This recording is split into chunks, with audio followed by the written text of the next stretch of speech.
You're listening to the World's Team Podcast. It's not just America's team, Cowboys Nation. It's the world's team.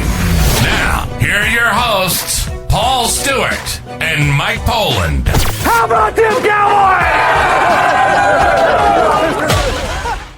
What's up, Cowboys Nation? Welcome back to another episode of the World's Team Podcast, brought to you by the Believe Network, powered by FanJoe Sportsbook, and sponsored by Cowboys Experience. For your ultimate game day experience, be sure to go to www.cowboysexperience.com. I am your host, Paul Stewart, and I am joined, as always, by Mr. Mike Poland, where you can find him on bloggingtheboys.com. Be sure to go and check him out. Mike, Cowboys lose 27-17 at home. It was not only just that, it's the second time we've lost to Arizona with a backup quarterback. Yeah, and it got to the third quarter. By this time, I'm struggling a bit because it's about 3:30 in the morning, and you're trying to just get through this game that's just coming apart the seams. And the defense comes on the field, and the whole of AT&T Stadium booed.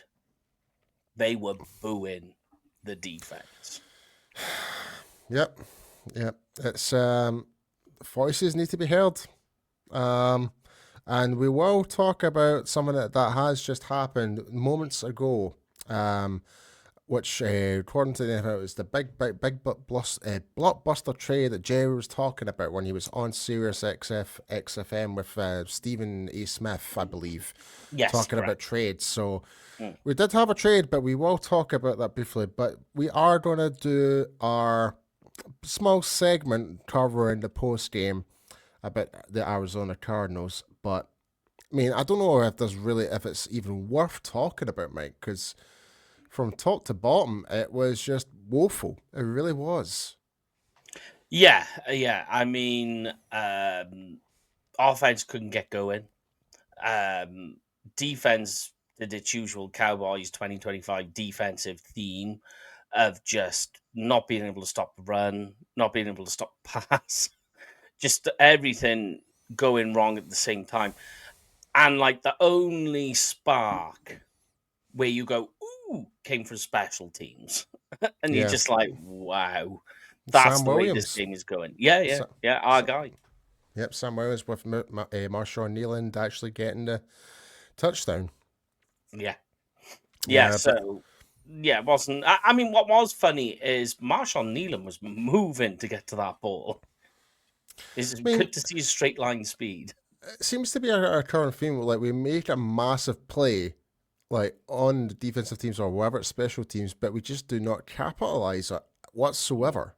Yeah, we just don't, and it's now getting beyond a joke now where we are at right now.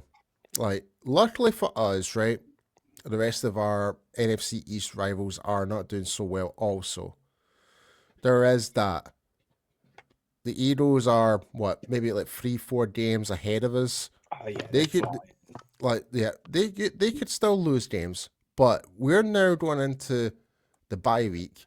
Then the hardest part of this schedule: Raiders, Philly, Chiefs, and the Lions.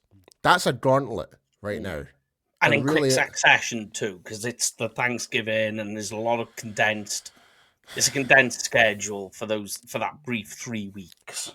Yeah, and we're going to be at 2 of those games in Dallas. And don't get me wrong, I'm excited to go, but my gut feeling is like not to. I'm going to take the games with a pinch of salt. I'm going to expect us to lose these games, if I'm being perfectly honest. Yeah, I had when we was working out the schedule and what we thought was gonna win or lose. I had them beating the Chiefs because the Chiefs are always that lucky team. They always have things that fall their way that help them get to a victory, and it kind of masks over some of the little issues. And I was like, well, maybe the Cowboys will get home field advantage, Thanksgiving. It all looks great. maybe that'll happen. Now, confidence is falling, it's slipping. And mostly because of the way the defense is just unable to stop anything. It's a bloodbath. Yeah. I mean, I can try and get up all the statistics from the game quickly, from what really transpired from the game, but it's just depressing to even talk about. I mean, from a defensive side of the ball, we were making missed tackles left, right, and center. Shamar James, Tackling was like Kenneth terrible. Murray, etc. It was just like, what on earth are we doing? Like, we should, like, at this point in this stage of the season, especially against a team like Arizona, who were in a 5-game losing streak or something like that. Like, we were the overwhelming favorites to win this game again, and we did not take full advantage of it. They didn't, like, we basically let a 4th-string running back tear us apart. And a backup running back, a backup quarterback. Yep. So it's just not simply good enough. And bearing in mind, on the offensive side, this secondary was playing injured, and they've got injured players. And I did say this. I can't remember if it was on here on the World's team or it was on our UK Cowboys fans. But I did say about Marvin Harrison. I did say it. Yeah, go on. I did say that Marvin Harrison was going to have one of his best games this year, and he did. I called it. He had a career day. Yeah, they had a career day. I hate to be right sometimes about these things, but it's just that predictable right now. He's a quality receiver. It's just he's been waiting for that moment, and he had that. Albeit against the Cowboys defense. But it's just, it goes to show you, there's quarterbacks having career days against the Cowboys this year. You have a backup quarterback that tears you apart. Wide receivers getting career days. I don't know. Like, I know they've made moves, which we'll talk about later. I just don't know if all that is enough. Yeah. I mean, if there is some positives to think about, especially when it comes to the defense, we did manage to get over 4 sacks. We got 5 in that game. So 1 from Kenny Clark, 1 from Clowney, 1 from Izaraku, 1 from Dante Fowler, and 1 from Reddy Stewart. So there has been a slight increase with the pressure in this game. But still not enough. No. Still not. And I mean, here's the thing: is you turn around and you say that. Well, I'm just having a look now. Where are we? Yeah, okay. So the Cowboys get 5 sacks, but then on the inverse side, Arizona have 1, 2, 3, 4. They get 4 sacks. No, So they had 5. They had 5. Sorry, I've miscounted. 1, 2, 3, 4. Where am I looking? I'll tell you exactly who got it. Walter Nolan got 1. I can see. I was looking in the wrong column. I do apologize. Calais Campbell got 2, Sweat. and Josh and Sweat got 2. Yeah. Yeah. So 5 sacks for Arizona. But here's the interesting part, Mike. Do you want to know who was the top tackler for the Cowboys in this game? Have a guess. Probably be like Shamar James. Nope. Not a linebacker. Go on then. DeLon Bland. Yeah. And he really struggled in that game. Not only just that, Marquise Bell was 2nd. Kenny Clark was 3rd. Well, that makes sense. Clowney was 4th. Kenneth Murray was 5th. Then Shamar James, etc., etc. Yeah. But they only recorded, like Kenneth Murray only recorded 2 solo tackles, 5 in total. And same with Shamar James. Although he did have a tackle for loss, But even still, the fact that the Arizona Cardinals were 2-5 going into this game, 2-5. Playing on the road. playing on the road, where we were, well, technically unbeaten at this point at home, even though we drew to Green Bay. Yeah. But you would expect to actually, like, put this team to bed. Like, I've got a friend of mine, like, so one of my work colleagues at my job, her husband's a Cardinals fan, and he's an awesome guy. Like, he's very honest about his team, right? And we were having a conversation, and he was talking about Kyler Murray, etc., and I'm like, and it's like, listen, like, and I said to my colleague, my friend's wife, saying that I genuinely believe we might actually lose this game. He's like, nah, Cowboys should actually win this. Like, even my husband thinks like this and that, and I'm like, trust me. I think we're gonna lose. And she messaged me during work today saying, well, you were spot on. I was like, I tell you, I told you. Like, the only reason I gave my score prediction for the Cowboys last week because you need to support your team. But deep down, I knew we were going to lose that game. I just had a gut feeling about it. You had optimism going in because they were playing with no running backs, a backup quarterback, and you think the defense should handle this. When you state the facts, it should be an easy win. It should. Mm-hmm.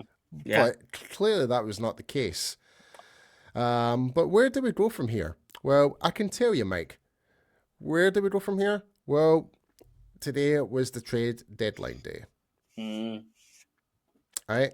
So Jerry, on the other day there, yesterday was Stephen A. Smith did announce that he was working on a couple of trades, and today we did get to see that.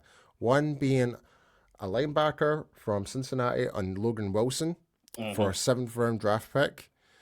And the big one, Quinnen Williams, defensive tackle from the New York Jets for a 1st rounder for 2027, a 2nd rounder for next year's draft, and we finally offloaded Mazi Smith.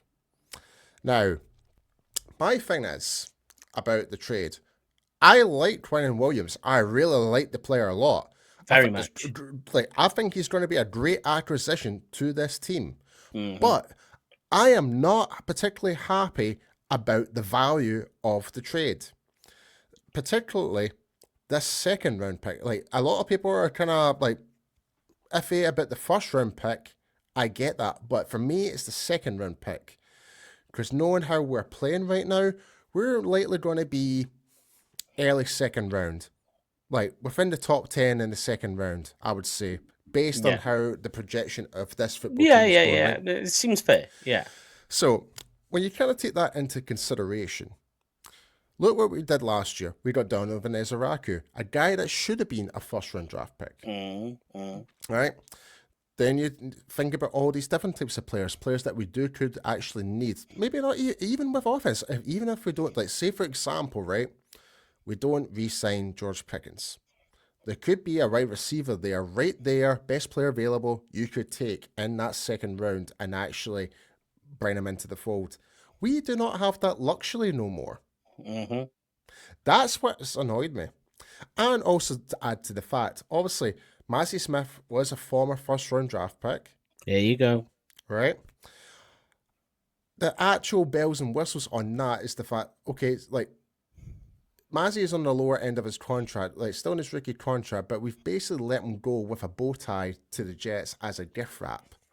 That, to me, I'm not particularly thrilled about. I would at least get something in return in exchange for that. Like, even give us a 4th rounder, a 5th rounder for no less than a 6th. Like, you can't stoop from being a former 1st rounder and go all the way through and basically go for absolutely nothing.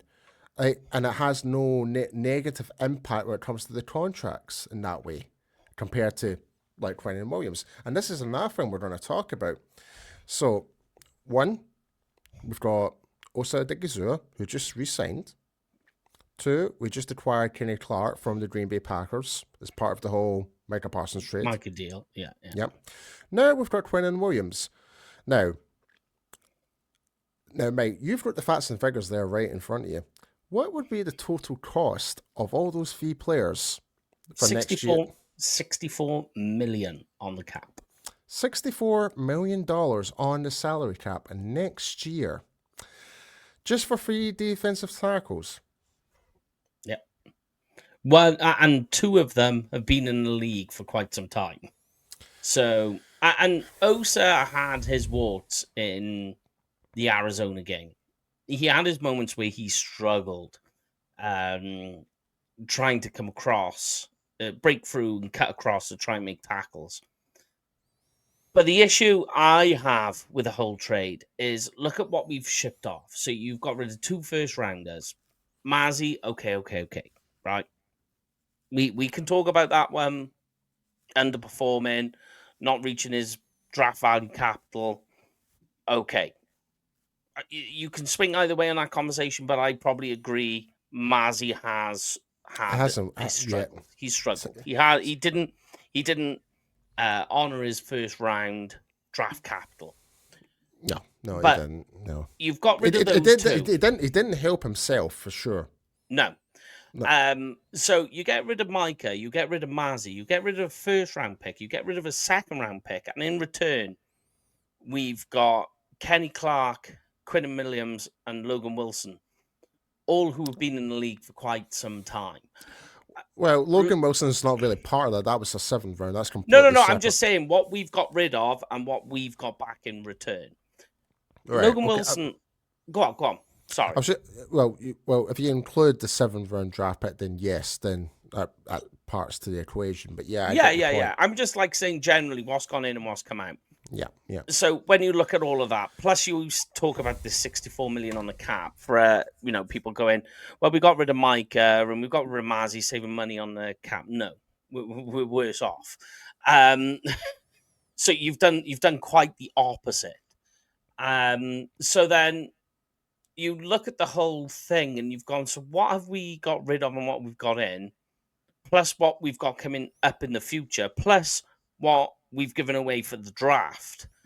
You kind of go, I'm squinting hard at this. Now, the linebacker core, the Logan Wilson trade that they did, I don't mind, okay? I like it. I mean, yes, his stats have been declining, but his stats have been declining for a very, very high place. He's still productive. He's still essentially what happens right now is Logan Wilson is the team's best linebacker on this roster. Well, just to add a bit more context as well, the first 4 games of the season where Logan Wilson was still playing for Cincinnati was better statistically from weeks 5 till now. They were actually worse without Logan Wilson. So that's a slight detriment to that. Yeah, and you got to think as well, Wilson's been playing under a bit of a cloud for Cincinnati because he's been complaining about his lack of snap counts and that he wants out of Cincinnati. So he's been playing that way. He wanted to get out anyway. It seems to be a Cincinnati thing. You've got Trey Hendricks in there, etc. Like it just seems. I mean, we're not going to talk about the Bengals. We can't speak for them, but it just it feels a bit iffy at the moment within the player locker room right now. But I will say, Logan Wilson, having him on board, to me, the first thing that came out, my first instincts was, okay, we've got someone who can actually be like within the box properly. That was the first. That's the first thing I said. It's like, okay, we've got someone who can actually read within the box. We've got a mic. Sorry, I pure hit my. That as you press your mic. Yeah. No, we got a mic linebacker, a genuine one. He instantly becomes your best linebacker, and you think as well. DeMarvion Overshown, he's working back from injury. In the next week or two, you expect to see him in. So you imagine the combination of the two, things are on the up. You think, okay, great. But it's the trouble with the linebacker whole debacle is that Kenneth Murray hasn't lived up to his expectation. Maurice Liufau has sporadic moments where he's good. But what you're looking at here is a team that has failed in the draft and free agency to address the linebacker position. What it tells you is that you have to strike on those top 100 players in the draft. If you don't, this is where you end up. And what also happens is when you keep shipping off and selling your draft picks, certainly the 4th round ones we're talking about, and you're talking about the 2nd round ones, these are where the holes in your roster begin to open up. That's where it fails. And that's why Logan Wilson's happened, because of that problem. Not to think about the future as of right now for next year's draft, but you do realize we've got our 2 first-round draft picks. Then after that, it is literally the 4th round. Mm-hmm. We don't have a 2nd round, and we don't have a 3rd round because we use that for George Pickens. It's literally, we usually do draft shows, and day 2, there's literally no point in doing one. No. We can have the day off. Yeah, pretty much. Like rounds 2 and 3 were not existent. Like it's like I think it's like 105 picks till like based on right now where the standings are is when we would have our next pick. Over 100 picks. Yeah. Like can you imagine like some of the players that you could have got if you didn't trade? Like I know I'm being very hypothetical here, but like all wishy-washy. But But you do kind of look back, it's like at some previous drafts, like we could have got this guy, we could have got that guy. Like, I mean, we were 1 draft pick away from getting that Denver Bronco guard. He played for Wisconsin Whitewater. What's his name again? Oh, I know the one you're on about. On the tip of my tongue. We loved him too. Oh yeah, and he's now one of the highest paid guards in the NFL. Yeah. And he absolutely put a clinic on us last week. He did. So, but yeah, I mean, the rest of it, it's like you go Quinnen Williams for Myers. That's the Quinnen Williams. Quinn Myers. Oh, Quinn Myers, yeah. But you look at the Williams. I'm talking back to the trade. You look at Williams and Mazzy. You go right. We switch them over. You go okay, great. Yeah, the switcheroo, like in terms of swapping the players, great, fantastic. It's everything else that's baked in. Yeah, and then at the end of the day, it's this one point, like at what cost? That's the point. Yeah, I know we've got the 2 first-round picks, but essentially we've shipped one off. So you kind of go, everything's kind of balanced itself back out again, and we're no better off. You know, even financially, it's like essentially everything's taken a step back. I'm happy that the trade has happened. Okay. Yeah, I'm the same. The same. Because we needed to sort out the linebacker position and a run stuffing defensive tackle. Because you can now put Williams in, rotate him in on early downs. You've got Osa who can come in and play fresh, and he could do some stuff too. You got Kenny Clark who's going to be in there to help stop the run. Brilliant. Everything does look great on the up, but it has set things back. And essentially, it's all centered around the issue of them not signing Micah in the preseason. If there is one potential upside to this trade, right? So Quinnen Williams is 28 years old. He is on his biggest contract right now. After his next contract, you wouldn't expect it to be any greater because he'll be, 32, 33 years old? Yeah. So after that, that's when the price starts coming down. You start giving it like shorter extensions, and the one thing I will say about defensive tackles, they do last a long time. Like take Jonathan Hankins for example. Sure. Yeah. What's his name? It played for Houston all those years ago. The one that wore the dungaree. Yeah, I know who you're on about. Like he played till he was like 39. Like Khalees Campbell, who was just playing for Arizona, he's 39. Yeah. Like so. Ndamukong Suh played he was like 37, so defensive tackles can play to a very long period of time. They really can. Walford. Yeah, we go. Just popped into my head. Yeah. He was a character, he was funny. He was funny in Hard Knocks, I will give him that. He was pretty funny. But yes, I mean, I know there was other talks about another trade, and I don't think that actually materialized. But the rumor mill was supposed to be a first safety.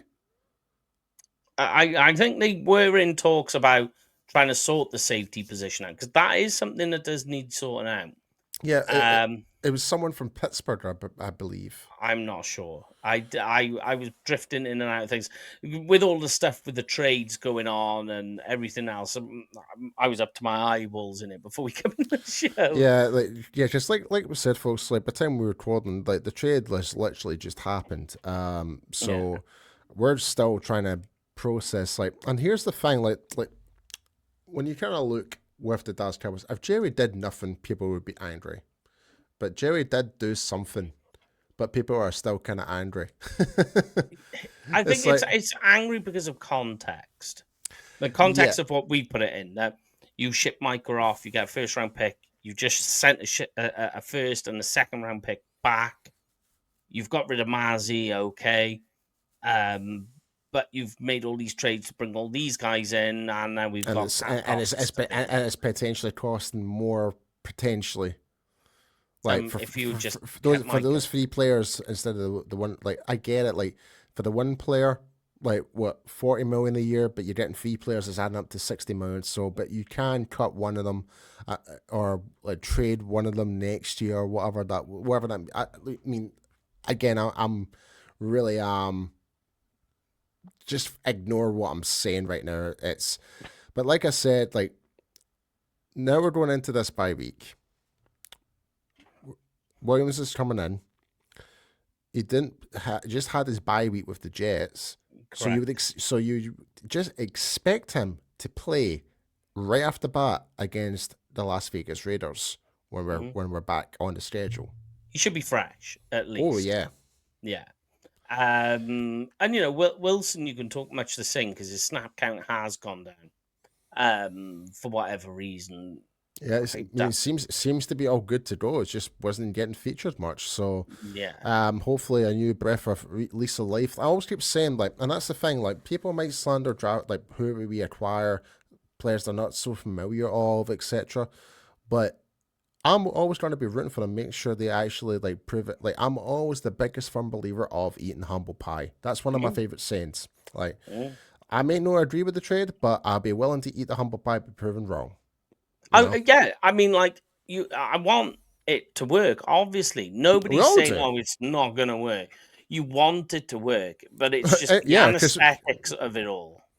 Yeah, that's all it is. Yeah, because we do care about the You want the team to win.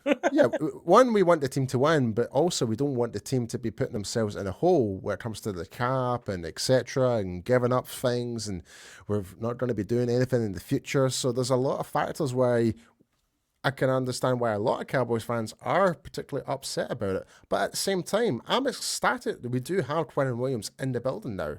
I am ecstatic about that.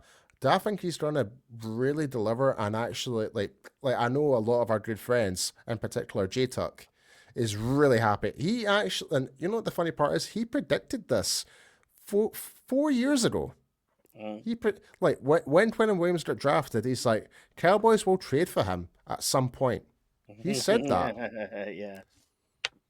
And I was like, and funny enough, he brought up the receipts on his on X. So he did. He brought it up. I was like, I was like, fair play, man. But here's the question, right? Like, would you feel more comfortable? So say I'm Jerry, right? And I did this trade, right?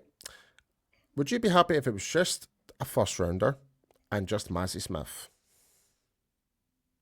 and not the second rounder? Yeah, that would be much better. Yeah, It wouldn't sting as much. That's for sure. Like for me, I mean, I think guaranteed the first round was always going to be that because you're bringing in a 3-time Pro Bowler into the building. You're bringing in a pure run stuffing defensive tackle with a lot of power, drive, and can actually get into the backfield and put pressure on the quarterback. Can get sacks, and can get sacks as well. Albeit his sack total has gone down the last 2 years, but okay. But he is still a top 5 defensive tackle within the league. Top 5. 100%. So I think the first round merit is deserved. What the Jets were wanting, they were wanting 2 first rounders. That was never going to happen. Never. But if it was me, I would have maybe even put up a wee more package deal just to kind of help us out. Now, hear me out. And this is going to sound a bit brutal in a little way. I would have done the first round, if they didn't want the second round draft pick, if we were not willing to give up the second round draft pick, I would have did a first rounder, Mazzy, and Jalen Tolbert. That's what I would have did. Yeah.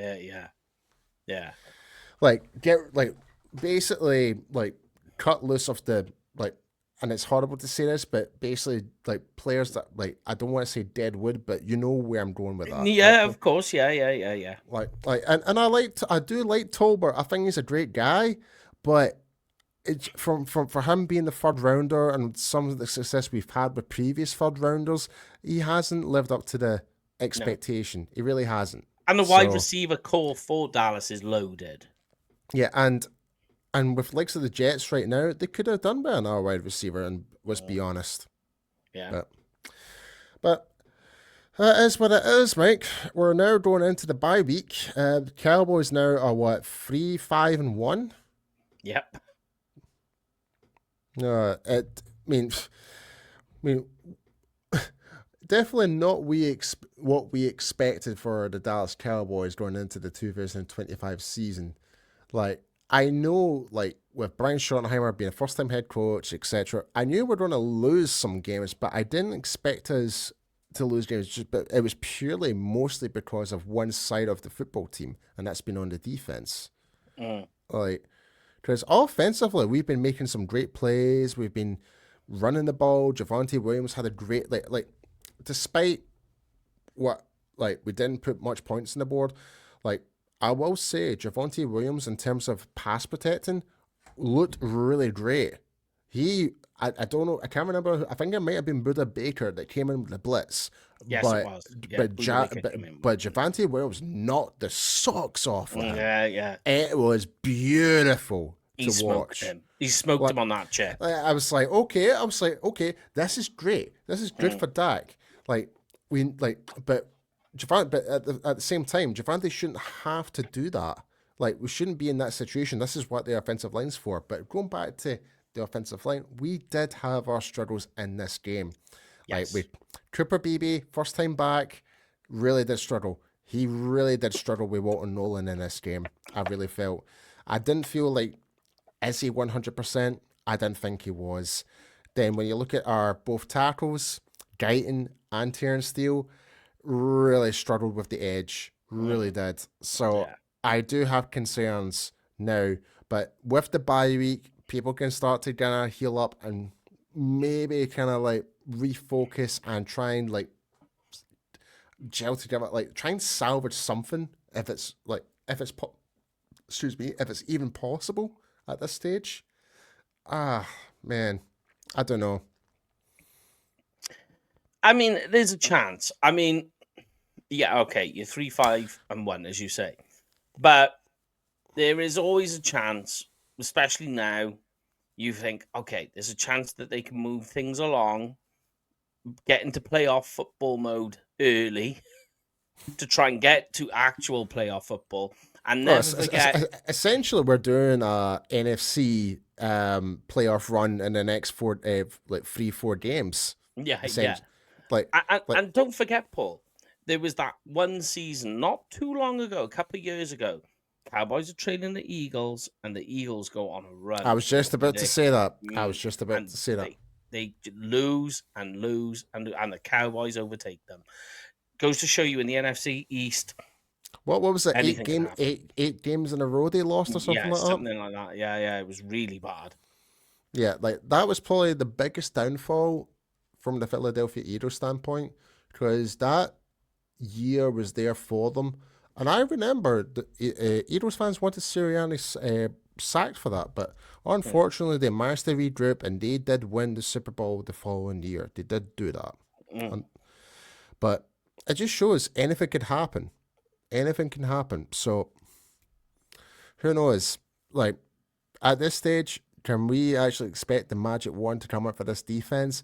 I'm going to say unlikely, Devin, because we need more than just one player to really resolve what the problems that we have. Like, we need more people to fit the personnel for this particular scheme that Eberflus is trying to produce. Unfortunately for us, we don't have the personnel, enough numbers to actually make this scheme work. That's the way I'm kind of observing this right now.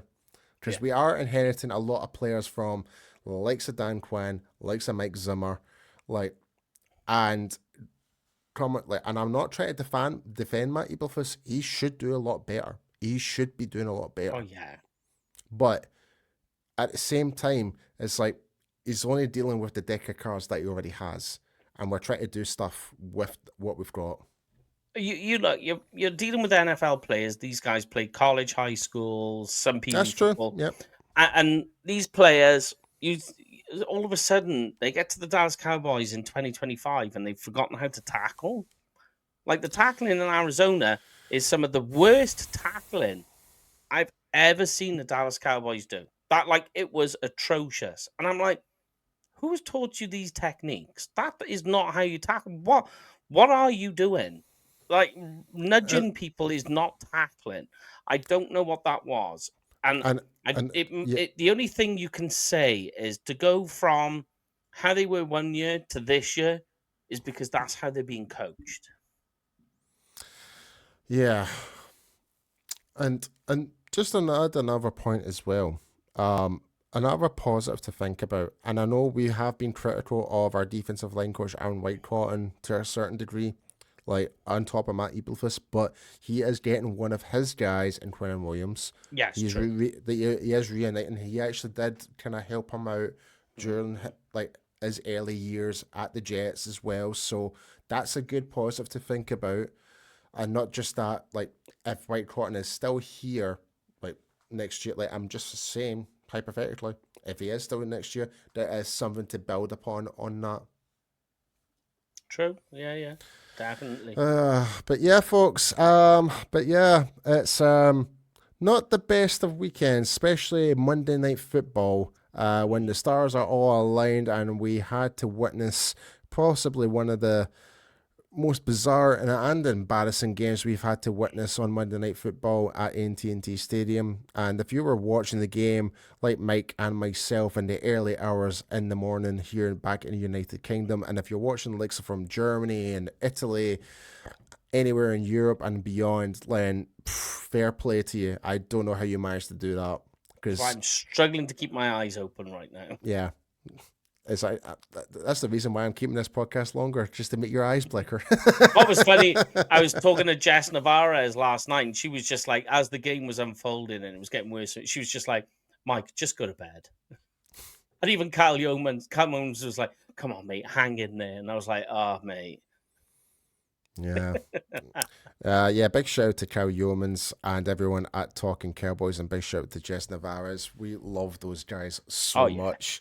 But yes, folks, that is the end of this episode. We will be back during the bye week just to kind of gather more of our thoughts, thinking about what can we do to improve this football team, and what is the realistic goal with everything unfolding, and observing how the rest of the NFL are proceeding, especially within the NFC East. Yeah. So we'll be back next week, folks. But be sure to hit that like button, subscribe, follow us all on the social media platforms at The World's Team. But before we do go, Mike, please tell everyone where everyone can find you. You can find me on Twitter at Kenfig Cowboy. Kenfig with a K, Cowboy with a K. And you, Mr. P? You can find me at IamPStew on X and Instagram. But yeah, folks, 27-17, not the best result. We're on to the bye week, then we've got the heavy gauntlet after that. And obviously, good news is, I suppose, to end the show, me and Mike are going to Dallas. Yay! We're going. Yeah. And we'll get to catch up with our good friends like Kyle Yeomans and everyone over there and Brian Broaddus. So we're looking forward to doing that. But yeah, folks, stay safe out there. We hope you have a good week. Try and keep the head up, but let us know what your thoughts are on the trades. We'd love to hear you read the comments. But yeah, folks, like as always, not just America's team, it is the world's team. We'll see you guys next time. That's a wrap on the World's Team Podcast.